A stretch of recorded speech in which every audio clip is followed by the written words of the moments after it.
Time is an illusion, and yet humanity remains in slumber. Time, when will you wake up?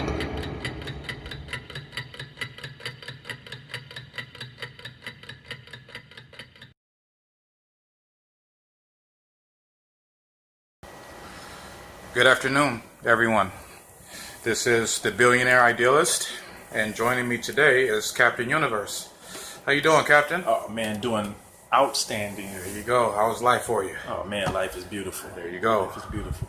So we want to jump right into this. We don't want to waste too much time.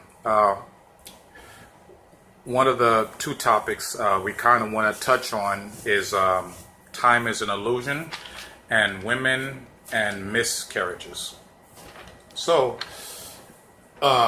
let's touch on time is an illusion first. And briefly, I just kind of want to say, in the sense of time, the dynamic of time, I understand that people think that we spend a certain amount of minutes or hours or days or weeks or years or even decades doing particular things here on Earth.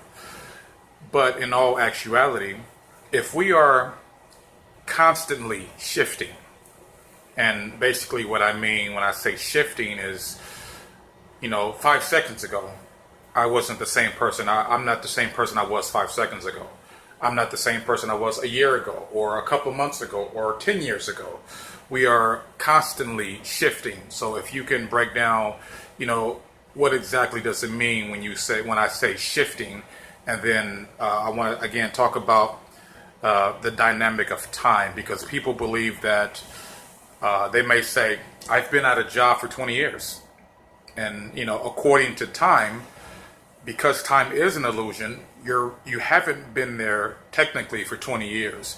Even for the physical body, a person may say, okay, I'm 40 years old, when technically you are not 40 years old.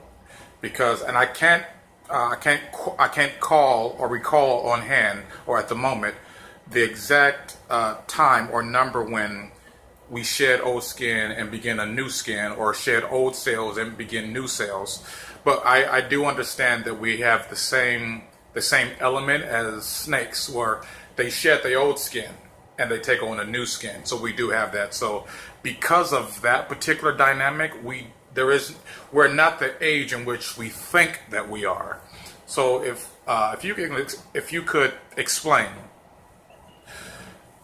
when we say, well, time is an illusion, there is no time. It's not taking you an hour to do something. It's not taking you a month to do something. It's not even taking you a couple of years or even years to do anything.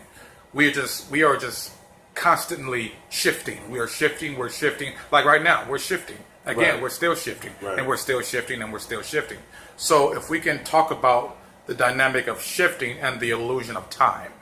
Yeah, that's an interesting topic because we have the conscious mind and it records from the structure, this elusive structure of time in this reality. It's our conscious perception that it takes X amount of years, or it's taken months, days, hours, minutes, seconds. So that's just recorded in our, you could say, in our conscious awareness. The reality of it is that because, like you stated, we're constantly shifting, it's moment to moment. There is no time in the whole scheme of reality. So when it comes to understanding growth, or like you mentioned about or development, to use time just in this frame of reference, they say that the cells die and new cells are reborn, and it takes, if I'm not mistaken, 31 days, maybe 60 days for all the old cells to die and for the new cells to rejuvenate, right. And therefore we're a brand new person. Right. What happens is the memory within the cells say, for example, you looked at yourself as being lazy, Right. and so that so-called belief or that perspective is programmed in the DNA. So when the cell, excuse me, when all the cells die and the new cells rejuvenate, if you still have that "I am lazy" program, it just takes on that same recording. It's like it comes online, and it's like, okay, what's the report? The report is that I'm lazy. So then it takes on that. When you are building a new version of yourself in this process of time, or in this illusion of time, and say you said, okay, you used to see yourself as lazy, but now you see yourself as smart, strong. So when you carry the thought, the belief, the perception, the intention of strength, as the cells that had the old program of lazy start to die out and new cells come online, is now coming online to a new program of intelligence, smart, strength. And so once you've taken it on and all the new cells come online, now you're a brand new person that now looks at life differently. Now you see yourself a different way. Right. So that's just going along with the aspect of when we say things like, I'm not 40 years old, I am only 31 days. Because those cells don't last for 40 years. And if our bodies are made up of trillions upon trillions of cells, Right. and they don't last past a certain length of, third dimensional time, Right. space, and, whatever, then we're not that age. Right. But when we say we are, and I'm getting older, I'm 30 years old, then you have a brand new cells coming online with the program of I'm 30 years old, as to whatever that represents for you. Right. But it's not what that is. It's just that it's your perception. Like you take, for example, someone, a person that's in their 50s or 60s or 70s that's been living a healthy, holistic life of healthy mind, body, and soul. Well, as these cells is coming back online after 30-some days, they actually get younger. You will see people, they get younger, or they feel younger because the cells are come online, and the program is, I feel good, I feel healthy, I feel vibrant, I feel alive. So when all of them come online, that's the message, that's the program. Right. So they're only 30-some days, or however, I'm not sure what it's been documented, but I think it's like 30-something, but it's not years, it's only months. Right. But that rejuvenation, that rebirth, I guess you can say, is a part of why people can change their life. Right. And I just want to add a little bit to what you just said. Mm-hmm. In the sense of everyone understanding that God said in the Bible, and I'm pretty sure a lot of people are familiar with the Bible and the things that God did. In the Bible, it says basically that God spoke things into existence. Like he didn't physically create and do anything.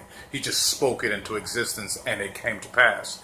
And so what I want our listeners to understand, and people as a whole to understand, just to add on to what you were saying, is that, when a person says, oh, I'm getting old, or I'm 30 years old now, or I'm 40, or I'm 50, then you are speaking your literal reality in your life into existence. Whether it is consciously or unconsciously, we are literally speaking things into existence. Exactly. And it doesn't basically it doesn't discriminate between negative and positive, or gender, or male and female, or what's this or what's not.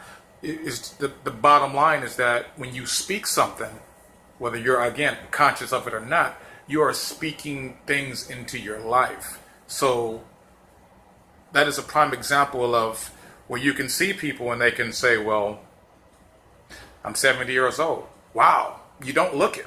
Right. Because you have spoke the program of every day I'm getting younger. I feel good. I'm strong. I'm healthy. I'm vibrant.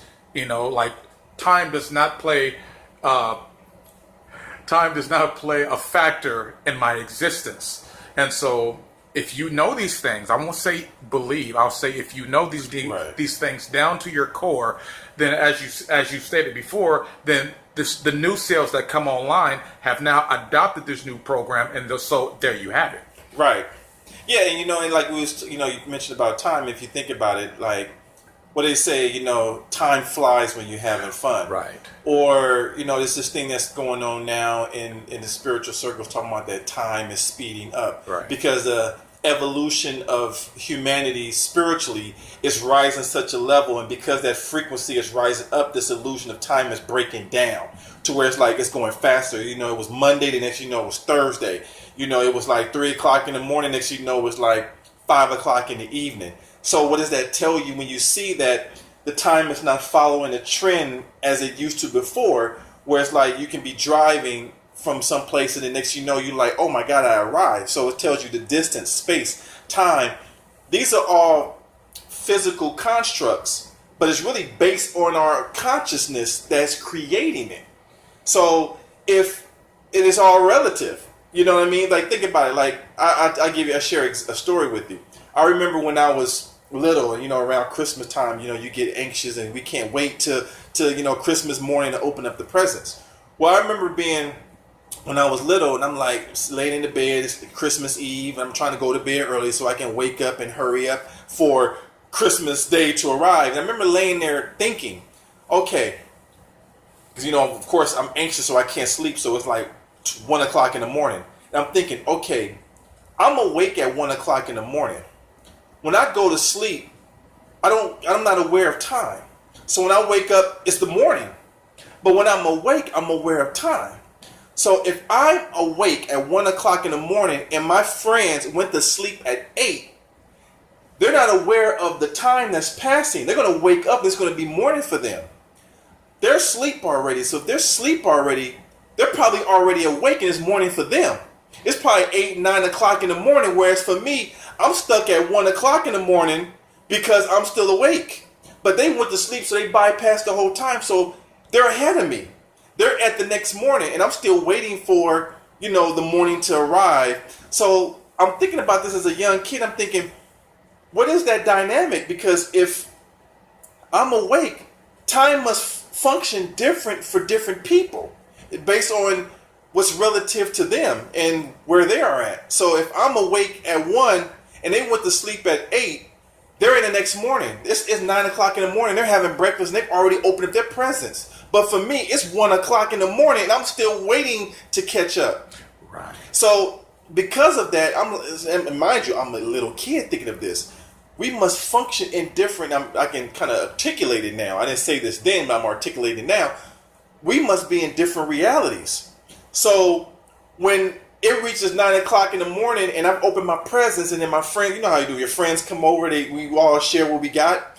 I said, when I've had that experience, they've already had the experience because they're further along in time than I am. Right. So, and my point of that is to say that because of it's relative, because here we are on the West Coast and it's almost 4:10. Just ready to say. But in the East Coast, it's 7:10. It's 3 hours. Right. Who said that's what that is? Right. Whose time is correct? Right. And then when time changes, like we go through daylight savings time. Right. But some states don't. Time doesn't change. Like Arizona, time doesn't change. Right. I think Indiana now, and there was things that changed. Like before, Indiana time would change, and then Indiana time stopped changing, or vice versa. So it's like who has the power to say, okay, this location time can change. Exactly. Go get daylight and go forward and backwards, but these locations it doesn't. Right. Who has the power to do that? Exactly. And if you have the power to say, okay, guess what? Now here in California, we're not going to have daylight saving time anymore. We're just going to keep the same time. So who's controlling time? Exactly. And if man is controlling time, there must not be really time for man to control. Right. It must be manufactured. And if it's manufactured, then it must be an illusion. It is. Exactly. Because everything here is an illusion. Right. they say that we live in a matrix. Exactly. That nothing here is actually solid and grounded here. It's all a hologram. It's all a hologram, and it's a projection, or you hear hologram or holographic projection, Right. from your mind. Exactly. Because see, we're co-creating in this reality. Right. So even though it appears that you and I are in the same location, having the exact same experience, we're actually co-creating or co-agreeing to be sharing a similar experience. But your perception looks at things one way, and my perception, like we may look at the wall and I'm thinking you see the same white I'm seeing. You may be seeing a completely different white than I am. Exactly. You know what I'm saying? So, but we think that everybody's seeing it the same. But because we can only see through our own eyes, we don't know that somebody else could be seeing it differently. You know what I'm saying? So because of that perception, or those multiple, perception, and we're co-creating, then that tells you that we have our own individual aspects of this so-called reality, which means if you and I can have different realities, there must not be one reality that's the same. So if you have a reality based off of your perception, then it must be your mind that's creating it. Exactly. And if it's your mind that's creating it, then it must not be real. It must be clay. It must be something that's just that we manufacture. And if it's not real and we're creating it, then that means we can change whatever we created. If all we have to do is just change our mind. You change your mind, you change your reality. And that's something that you have to do. It's something that's automatic. Right. All you have to know is what is it that you want to experience in this third dimensional reality. Exactly. And once you know, and if you have the belief and the knowing and the intentions back behind it, you just go about your life doing, and then next thing you know, you're going to be formulating the reality that you want. Exactly. Well said. Exactly. And so in turn, again, there is no time. There is no time, and space is also an illusion too. Like, I wanted to say this, and that was one of the many things that came up was the time and space. A person may say, okay, physically I am located at my house, and my wife is at work, which is located, let's say, LAX. Now, if we close our eyes and everything ceases to exist, it just becomes wave of energy. It basically goes back to its original form, which is waves of energy. So there is no space. There is no, well, I'm here and you're there. It's just all wave patterns. Right. It's just like quantum physics talks about it, it's waves, and when it's observed, it becomes a particle. Right. So we are the observers of this, these waves. Right. So once we see it, it becomes so. But when we don't observe it, it's just waves. And they did that with the double slit experiment. That's how they figured this whole thing out. When they, shot, electrons through these slits. Right. And it would hit certain points. But then when they noticed that when it wasn't observed, it was hitting certain areas like a wave up against this wall or whatever it was. When they observed it, it was like these particles that hit. So that tells you right there. And if everything is made up of energy, which is electrons, neutrons, protons, atoms, and so on and so forth. And then when you break that down to the most microscopic level, they found out it was empty space. So there is nothing here. So if there is nothing here, then we're not doing anything. Exactly. But our mind, we're able to construct that there is a physical matter, that there is, circumstances and situations, that there is fear of some unknown that may take place, or we think that we're going to lose our job, or we're going to lose our family, or we're going to gain X, Y, and Z, when in actuality, it's not external to you. It's all internal, and you're making it that because you're saying that's what it is. Exactly. But if you shift to say, okay, this is what I want my reality to be, you're going to shift the molecules that are, floating around, and it's going to formulate to your own mind state. So you mean to tell me, Captain Universe, that we are literally in the most intimate terms, in the most intimate way possible, that we are, again, literally creating our own reality? Yes. And circumstances and situations and everything. Exactly. If there was rules and laws, I'm not talking about universal laws, I'm talking about the physical laws that man-made laws that man creates. If there was these laws that were in place here, these man-made laws, these rules, then why is it that when we watch television, they have to market and tell us what the product does? We will already know what the product does. So why you have to market and tell us, look, your product does this, it does that? Because they're trying to convince you and influence you that the product does it. Once you believe the product does it, the product works. It's not the product. The product doesn't do anything. Medication does not take care of any heal ailments or nothing. It doesn't cure any headaches. It's your belief. That's why they call it the placebo effect. Where they was doing these experiments where they was giving them sugar pills and telling them, this pill right here, you take this pill and it's going to cure you of your headache. And I was saying like, oh my God, my headache is gone. Thanks for that pill. What's in it? Sugar and water.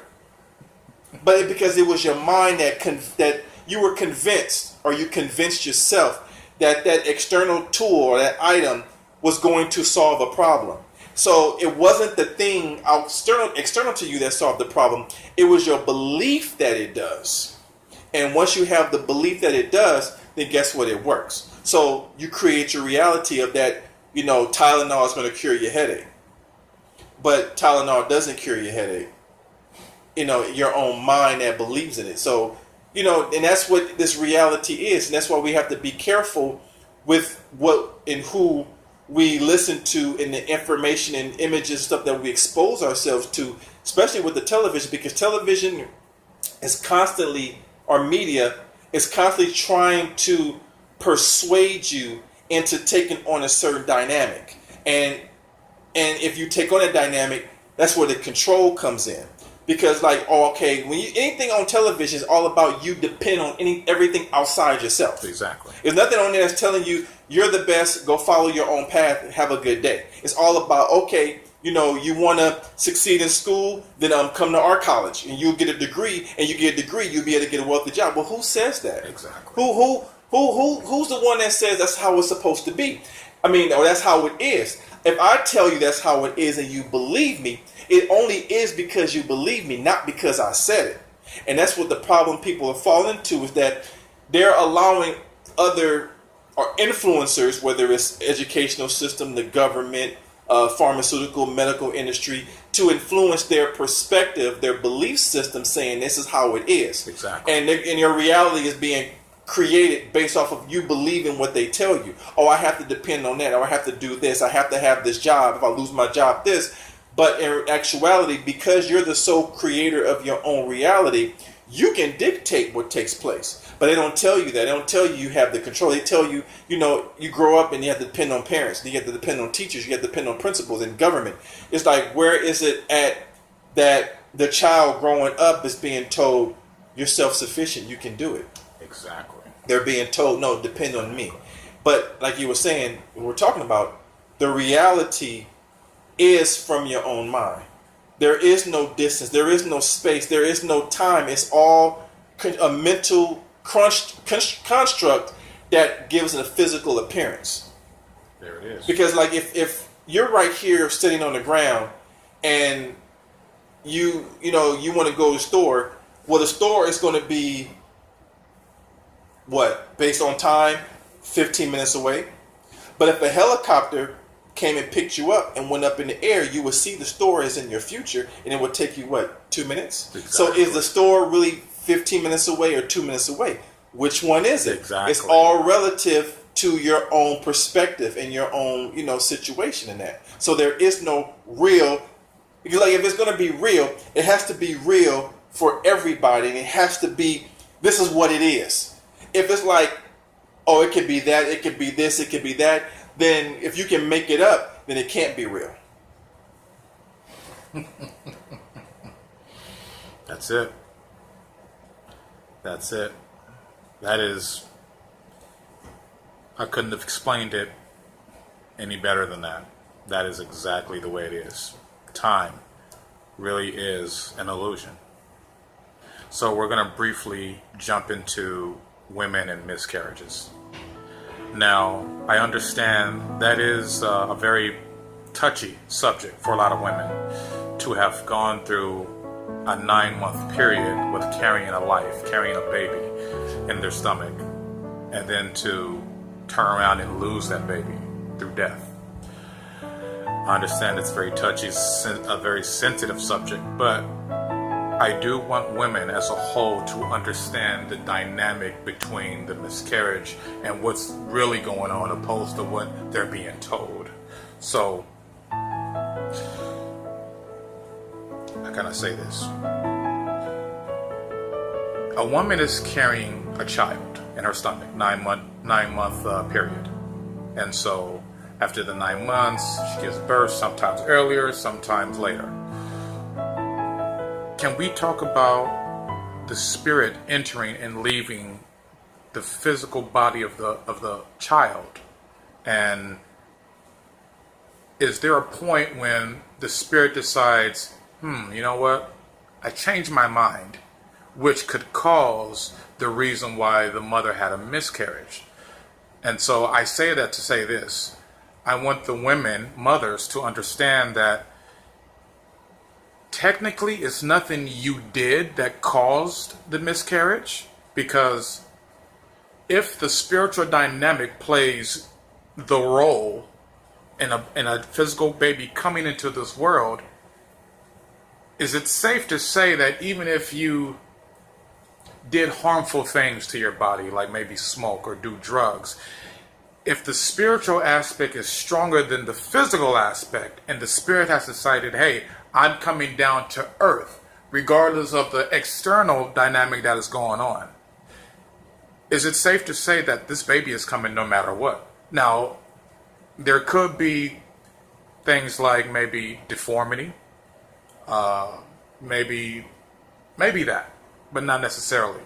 So the spirit can decide that I want to come here initially, and then maybe get to the point where they're like, maybe not. And so they leave, therefore causing a miscarriage. Mm-hmm. But it is not the fault of the mother.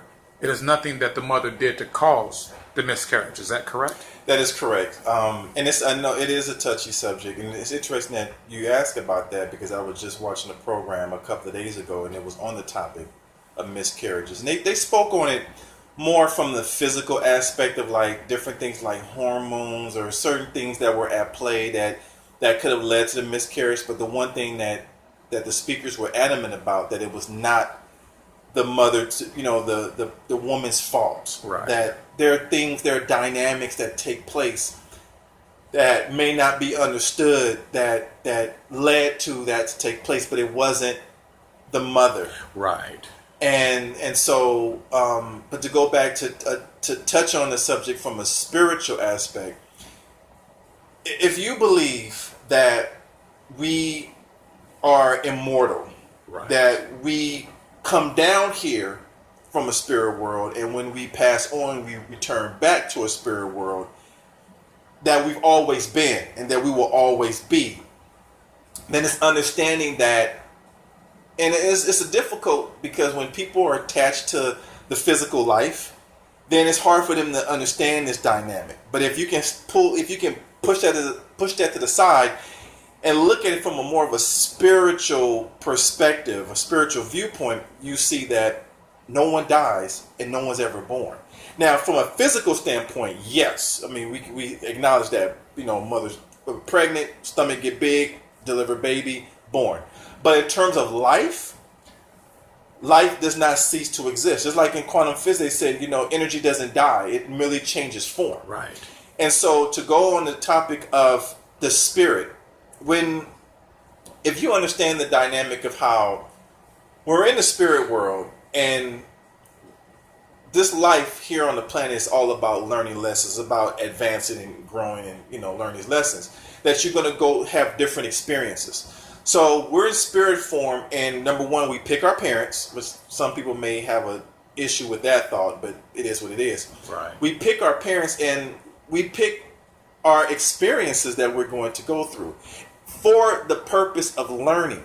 That's why there's reincarnation, and we come back, and then we have different experiences. We return back to the spirit world. We go over the life review of what we learned. We come back, and so on and so forth. So there's been talk by teachers of how the decision is made, the spirit form, the spirit decides, okay, I'm going to return to the physical form in 1975, and this is going to be my mother. And then because we have free will, and that's a universal law, we change our mind, decide that we don't want to come back at this time in 1975.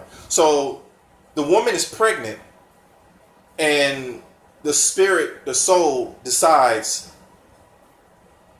that it's not time yet and returns back to the spirit world, or decides no. Because I look at it, to my understanding, is that you have the sperm, it fertilizes the egg, and then it's got this development of this human form. But the soul has not yet entered, or has not been yet attached, or shall I say, a part of the body. Right. It's linked to it from the spirit world, right, but it's not yet attached. I mean, it may be kind of complicated to explain it, but it's not attached, but it's linked to it. Right. Like if you buy a car, it's like, okay, that's my car right there, but you haven't drove it off the lot yet. Right. But it's still your car. You didn't sign the paperwork. Your car is over there, but you're over here. That's the birth process. That's the conception and everything. So when the decision has been made by the soul, by the spirit, that it's not time yet to return, it can detach from that physical body that's being formulated, and then stillborn is more so when the spirit has already been attached to the body like human, but then changes his mind or whatever the case, and then the baby is born already deceased. Or in the case of the miscarriage, where it's not yet part of it, but it is attached and then changes their mind, and then the woman has a miscarriage. It's a difficult. I mean, I don't understand what's like, and I'm not a woman. I've never gone through it, but just knowing friends and family that's gone through it, yeah, it's definitely a traumatic experience, because you were looking forward to giving life. But the other aspect was, it wasn't your fault, because at that time the spirit decided not to, and the physical aspect of what was going to be a baby or a human being didn't come to fruition, but there was still life that still exists in the spirit world. Right. I give you an example, like a friend of mine, her previous pregnancy, she got almost to term, or she got to term, and then she went to the hospital to give birth. The baby was stillborn, devastated. And she still, it's still tough for her in that aspect. But me being, tapped into the spirit world, I'm not going to say I'm a full-blown psychic and all of that, but I love the spirit world. I tap into it. I caught images of this little boy in my imagination. And I saw a older figure, like a grandparent, standing next to him. And so as I'm talking on the phone with my friend who, lost a baby, this maybe weeks or so after the occurrence, I said, did you have a grandfather that's on the other side? And she said, yeah. I said, your baby is with your grandfather. And I hear the words that the grandfather is saying to, like, I got him. He's with me. And understanding, even in that, spirit, we take on forms. Right. And we take on forms for, not the spirit world, we take on forms for for humanity down here to understand and comprehend. So the spirit is not the baby. The spirit just took on the form of a baby to communicate to me and the mother. And so, so she was kind of like shocked by, those words. I said, like, what? He's still around. I said, matter of fact, I even asked her, I said, have you had moments where you were laying down and you felt something touching your hair? And she said, yeah, I did. I said, that's him. So he's letting you know that he's okay, he's fine, and that you're going to be okay. And that he's going to be with you the next time around when you get pregnant. So fast forward a year or so, she got pregnant again. And this kind of goes along with the topic. I've even told a few people, and they've shared this with me also. That's when it came from my own experience, was that, when the woman is pregnant, and we don't know the sex, I had a dream about my daughter. I met my daughter, and I told my two friends, my buddy that was, his wife was pregnant, I said, watch your dreams. If you have a dream that you may have if you have a dream that you're talking to this person that introduces themselves as your son or daughter, that's your child. It's not just some random dream, that's real. And sure enough, he was like, I had a dream that I was talking to my son. I said, then you're having a boy. And sure enough, he had a boy. And same thing with my friend that lost her first baby. Wow. She had a dream that she was talking to a girl. I said, you're having a daughter. She had a daughter. And I said, your daughter sees your son. they interact, because when babies is born, and they're young, they're not caught up in this world, they can see the spirit world. And so my point to say all that is that there's so many dynamics at place that, from the physical human standpoint, it's a traumatic experience, but from the spirit aspect, there is no loss. Right. There's the person, it's like a friend that lives in India, Right. and you have a long distance conversation where they're not physically in front of you, but you're still communicating with them. Right. But your mind state is they're alive, they're over there. But if they're not physically in front of you, they're really not alive per se. If you see what I'm saying. So it's a tough experience, but the only thing we lose is the physical. Like, we all are going to return back to the spirit world, Exactly. but we didn't lose. They're always there with us. So for a woman that experiences a miscarriage, that it's a traumatic experience. I believe that the beautiful thing about this conversation is sharing, and just in hope that they gain some understanding that they're not to be blamed for Right. the loss, that there's other elements at place, that is not them, that the soul changes its mind. Right. And not to lose faith, because same thing, my friend, when she lost her first baby, don't lose faith. Don't lose faith, because things are going to work out. Things always happen the way they're supposed to happen. We just get in our humanity and don't understand that dynamic. Right. But things happen, and unfortunately, these occurrences do take place. But it wasn't meant to be. But it wasn't the fault of us. It was just not meant to be. But there's always something better that comes along, and now she has a beautiful daughter that they just recently flew out, and I'm looking at this little child. This baby looked like an advanced angel, because she got these bright eyes, and just what I'm saying. So it's like, it happens. You know what I mean? It's like it's a part of life.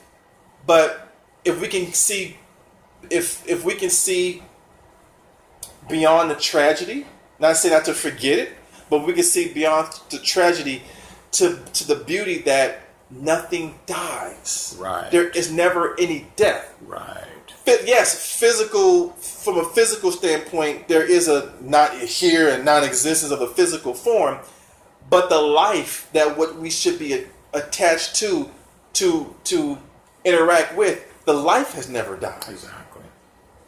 And I hope that answers the question, and I hope if anyone's listening that's gone through it, hope that provides some type of light that Right. It's not your fault, and that soul is still connected to you, even if they didn't come back. It's so much to the soul that we don't understand, but when we start to investigate it, the spirit world, understanding soul and spirit, and seeing how we're all one, that we all go back. You know what I'm saying? That there's more dynamics at place, and when we gain more understanding of that, we see that it's always beautiful. There it is. Even in the tragedy of the human plight, there's always beauty, because it starts from the spirit. Exactly. And let me just say this to all of the women and the mothers out there, again, just to reiterate, it's not your fault. And I know it may be a little difficult to maybe wrap your head around, but we all are immortal beings. Nothing dies. We don't die. We just change our form. We change shape. We go back to where we originated from, but we never die. We are literally immortal. So I just want to say thank you, Captain Universe, for sharing with us this beautiful information, this very enlightening information that we all needed to hear. And for the men that are listening, we should be more grateful of women and be more appreciative of women and recognize just how truly powerful women are. Because as a man ourselves, we cannot give life or birth to a child. We can't do that. So I would say just to be respectful, be considerate, be sensitive to those type of moments. And again, thank you for listening. I hope that we have somehow shared some very insightful information that can help you. And stay tuned for our next podcast. We're going to be definitely talking about some more interesting subjects. But again, thank you for listening and have a beautiful day. I am the Billionaire Idealist, and thank you, Captain Universe. You got it. Anytime. Have an awesome day.